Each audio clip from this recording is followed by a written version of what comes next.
JP में 5 सांसदों की लोकसभा टिकट कटने के बाद अब नाराजगी के सुर उठने शुरू हो गए हैं। ऐसे में चूरू सांसद राहुल कस्बा ने टिकट कटने के बाद खुलकर अपनी नाराजगी जताई है।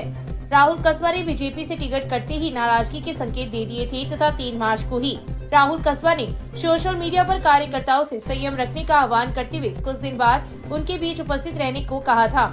उल्लेखनीय रहे कि पूर्व नेता प्रतिपक्ष राजेंद्र राठौड़ के तारानगर से विधानसभा चुनाव हारने के बाद से राहुल कस्बा पर भीतरघात करने के आरोप लगे थे। राठौड़ ने राहुल कस्बा की भूमिका पर सवाल उठाते हुए उन्हें चुनाव हरवाने के लिए काम करने के आरोप लगाए गए थे। राहुल कस्बा का टिकट कटने के पीछे इसी को बड़ा कारण माना जा रहा है और उनकी शिकायत विधानसभा चुनाव के बाद हाईकमान तक की गई थी। राहुल कस्बा ने टिकट कटने के तीसरे दिन जिस तरह से खुलकर नाराजगी जताते हुए सवाल उठाए हैं, उन्हें बगावत की आहट के तौर पर देखा जा रहा है। राजनीतिक जानकारों के मुताबिक राहुल कस्बा का यह बयान एक तय रणनीति का हिस्सा बताया जा रहा है। पहले पार्टी से टिकट कटने पर जवाब मांगकर आगे का सियासी रास्ता शुरू करने की भूमिका तैयार की गई है। अब तक किसी नेता ने टिकट कटने पर इस भाषा में बयान। चूरू एप्पल मोबाइल स्टोर में 15 लाख की चोरी। अल सुबह शटर मोड़कर दुकान में घुसा चोर, सीसीटीवी कैमरे में कैद हुई वारदात। मोबाइल स्टोर को निशाना बनाकर 6 चोरों ने लाखों रुपए के मोबाइल चुरा लिए। वारदात स्टोर में लगे सीसीटीवी कैमरे में कैद हो गई।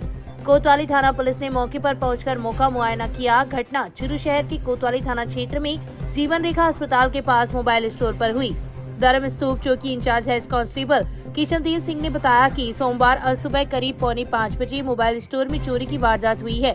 घटना सीसीटीवी कैमरे में कैद हो गई है। फुटेज में सामने आया है कि 6 चोरों में से एक चोर दुकान का शटर मोड़कर अंदर घुस गया और बाकी 5 दुकान के बाहर चक्कर लगाते रहे। चोरों ने एप्पल कंपनी के 12 mobile, 6 airport, 2 watch, 1 power bank के अलावा काफी मोबाइल एसेसरीज और गले में रखे 2000 रुपए चुरा लिए। वारदात को अंजाम देकर सभी एक साथ वहां से निकल गए। आईफोन एक्स स्टोर पर कोई रात्रि को सुबह 4:45 बजे के आसपास चोरी की घटना हुई है। तो सीसीटीवी वगैरह फुटेज चेक किए जा रहे हैं और अभी रिपोर्ट दी नहीं है चोरी कितनी हुई कितनी नहीं हुई। आपका नाम? कृष्णदेव। भाजपा की पहली सूची में चूरू के नाम की भी घोषणा हो चुकी है। भाजपा ने अपनी पहली सूची जारी कर चूरू लोकसभा क्षेत्र से देवेंद्र झाझड़िया को टिकट देकर प्रत्याशी बनाया है।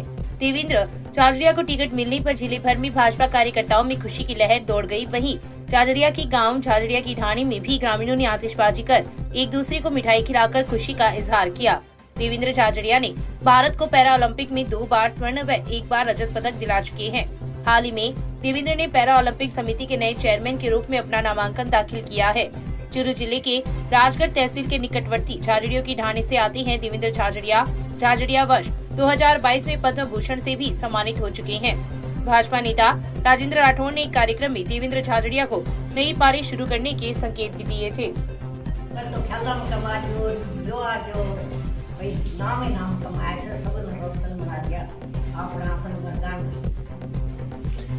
बताइए 2-3 दिन पहले क्या कहा तेरे कोई बात हुई क्या कहे?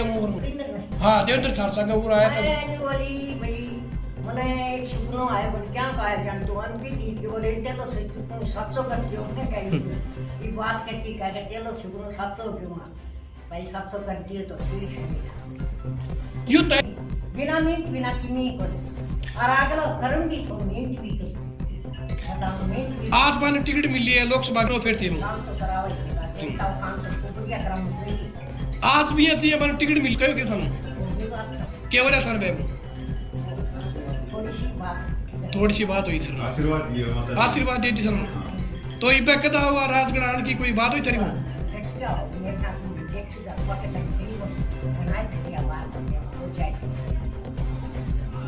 राजस्थान माध्यमिक शिक्षा बोर्ड अजमेर द्वारा आयोजित कक्षा 12 की परीक्षा ब्लॉक के 30 केंद्रों पर सोमवार से परीक्षा शुरू हुई है।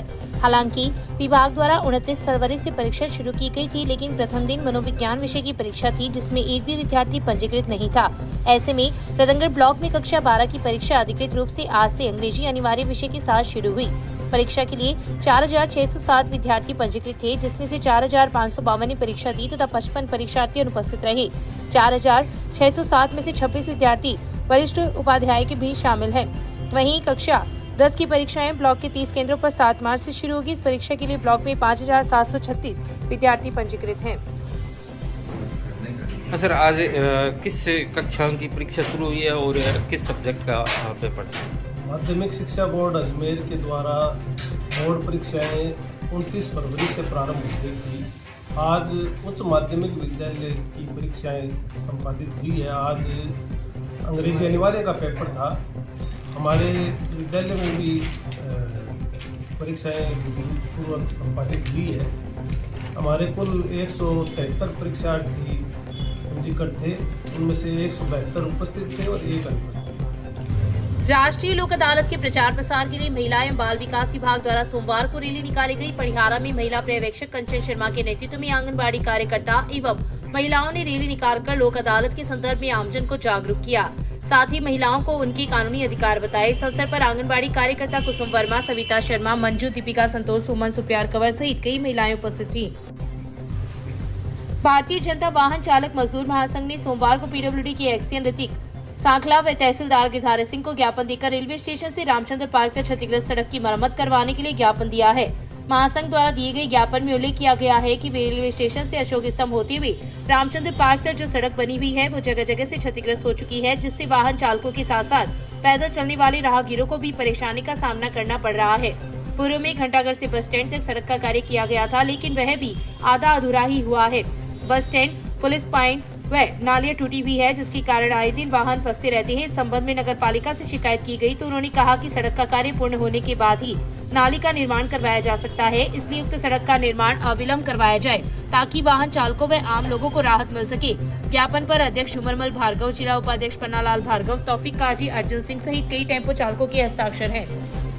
रतनगढ़ में अफीम की खेती करने का मामला सामने आया है। मामले का खुलासा उस वक्त हुआ जब नारकोटिक्स टीम ने एक खेत में दबिश दी। मामला रतनगढ़ तहसील की गांव भरपालसर का है। सूत्रों से मिली जानकारी के अनुसार गांव में बंडवा रोड पर स्थित बनवारी लाल जाट के खेत के कुछ हिस्से में अफीम की खेती की जा रही थी।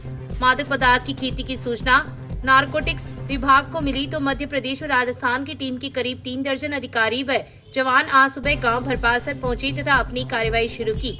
कार्यवाही से राजदेशिक पुलिस को भी अवगत करवाया गया, जिस पर थाना अधिकारी गीता रानी भी मौके पर पहुंची। टीम द्वारा मादक पदार्थ की जब्ती के लिए न्यायिक अधिकारियों से भी संपर्क कर मौके पर बुलाया गया। समाचार लिखे जाने तक नारकोटिक्स विभाग की कार्यवाही चल रही थी। सीबीएन को ये सूचना प्राप्त हुई थी कि इस लॉन्गिट्यूड पर अफीम अवैध अफीम की खेती की जा रही है। हमारे ज्वाइंट ऑपरेशन एमपी और राजस्थान के केंद्रीय नारकोटिक्स ब्यूरो के द्वारा किया गया। मैं चित्तौड़गढ़ से आया और जगह से हर जगह से कई हमारे ऑफिसों की टीमें आई। यहाँ पर आज अर्ली मॉर्निंग हम आए तो देखें यहाँ पर कुछ पौधों में कीड़ा लगा हुआ था और अवैध अफीम की खेती मिल गई हमको। इसमें अभी आज के उसने धुनाई नहीं कर रखा था, लोगों ने इसे अपने कब्जे में ले लिया, सरकारी कब्जे साथ कर लिया है। आगे की कार्रवाई हमारी जारी है। जब हमारी कार्रवाई पूरी हो जाएगी तो फिर पूरी तरह से हम आपको इसकी रिपोर्ट पेश कर देंगे। तो इसकी अनुमान कितना माल है ये अनुमानित? ये अनुमानित माल नहीं है। इस खेत की हमने लंबाई चौड़ाई सब निकाल लिया है। ये 1760 यानी 1760 स्क्वायर मीटर है। इसकी अनुमानित कीमत क्या होगी मार्केट वैल्यू? मार्केट वैल्यू तो जो ये फसल है हमको लगता है कि सरकार 10-10 आरी के ही पट्टे देती है। ये 17.5 आरी से ऊपर का है तो आप उसी हिसाब से लगा लीजिए। ठीक है, धन्यवाद।